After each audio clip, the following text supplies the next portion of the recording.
Hi, it's Linda McKendry, merchandising and display consultant, specializing in small independently owned and operated retailers with retail help.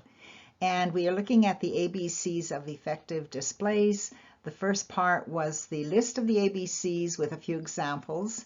And the second part too was A's, the ask the right questions and get the right answers. And B was bigger is better, looking at bigger groups or bigger items.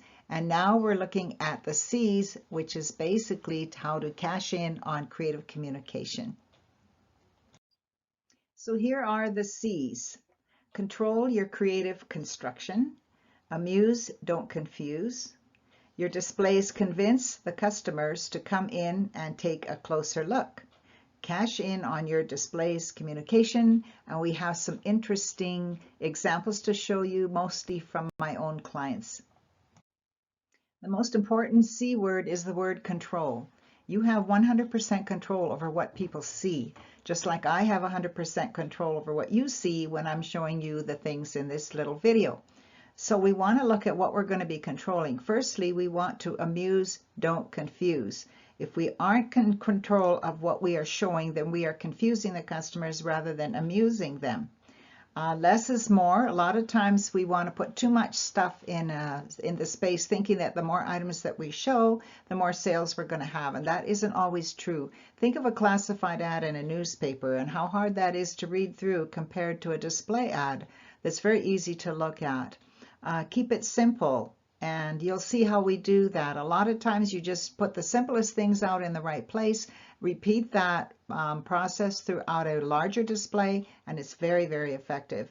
And then change it often. I would say you need to not let a display go more than 2 weeks, especially if it's in a front window or at the front of an aisle when people first come in, especially if you have the same shoppers coming in all the time. So let's take a closer look at this. This is an example from a client of mine, Baby and Beyond, and this was her second location. You can see how big the windows are. So to use the ABCs, we had to first ask ourselves the question of what can we do in the windows that is going to be visible from a distance, be changed more often and more quickly, and when something sells, in other words, when one item sells, it can be replaced really quickly as easy as well.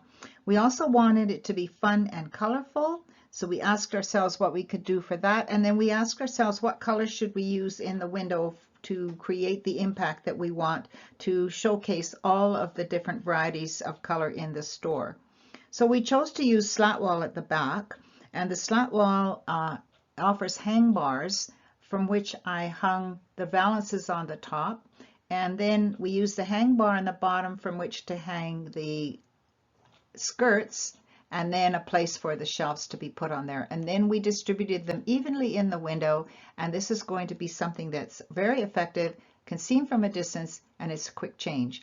For a closer view, you can see that within each of these little vignettes, and if you haven't seen my video on themed displays, this is representing a theme display. We have 4 different themes happening here based on the color, the pattern, and the styles. So we have here, we're showing garments is one category, and these plush items is the second category, and then we just put a gift bag here because when people walk by and they look down, we didn't want them to just see through the glass. We wanted them to be looking at something. The second one, you can see that this doll is actually a prop for this little bunting bag, and that goes with the theme of our color here as well. And then we have 2 play items, and here we have a pair of socks in that theme. The next one, we have these props, which are the yellow and green flowers. They're not for sale, but they definitely gave the look of spring, which is what time of year it was. And we have a garment item again, and more plush, a little bit of a spring look here, and something else to play with. On the last one, which was the blue, we have a teddy bear and a monkey. Again, we're following through the blue theme. We've got books here because she sold books and games. And then just to fill in this space, we put in a gift bag that coordinates with that. At the end here, I hung a few other items because as people walk down the street from left to right, they are then going to have something to look at in the corner that they're facing, and it won't look so empty. Here's another example, and this is from a resort town in southern Alberta. You can see here that the A's would ask the question, what can we put in our windows that's going to be visible from a distance, that's going to really make a grand statement and be very effective? And the first thing I'm going to point out is this banner along the bottom that says jewelry, gifts, kitchenwares, it's home decor, etc. And this banner continues on all their windows and in their front area. And so that really visually connects the people walking by to know that all of these windows and everything in here is relating to this one brand, this one store where the entrance is.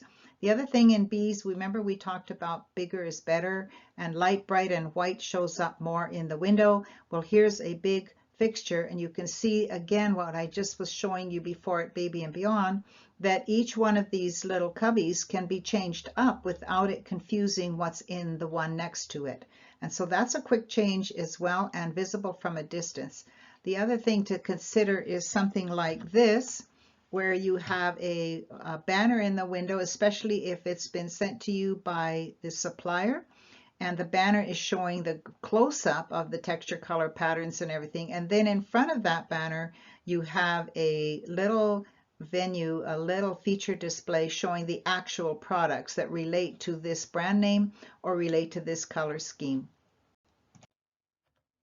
If time to do your window is a problem, consider a folding screen that dresses your window while it's undressed.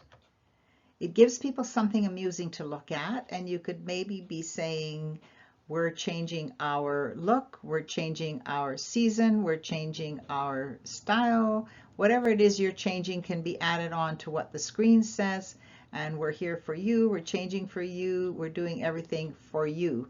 And then here I've got other things kind of draped over it that could be signage as well, just to make it a little bit more interesting. It also piques curiosity for what's coming.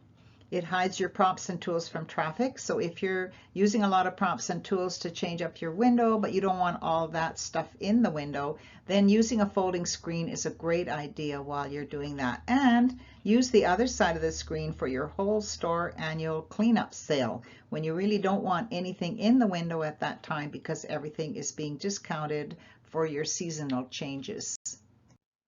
I want to show you a sketch of some of the most important tools in merchandising and display, because dust devalues and so does dirt. So never let displays get dusty or dirty. Never leave a display half done, cluttered, or no clear story.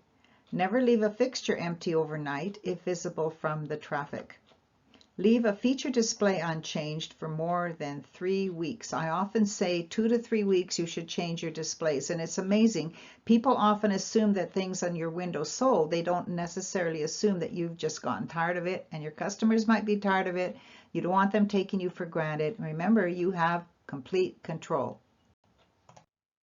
One of my favorite display artists does these windows, and I absolutely love what she comes up with, because talk about keep it simple.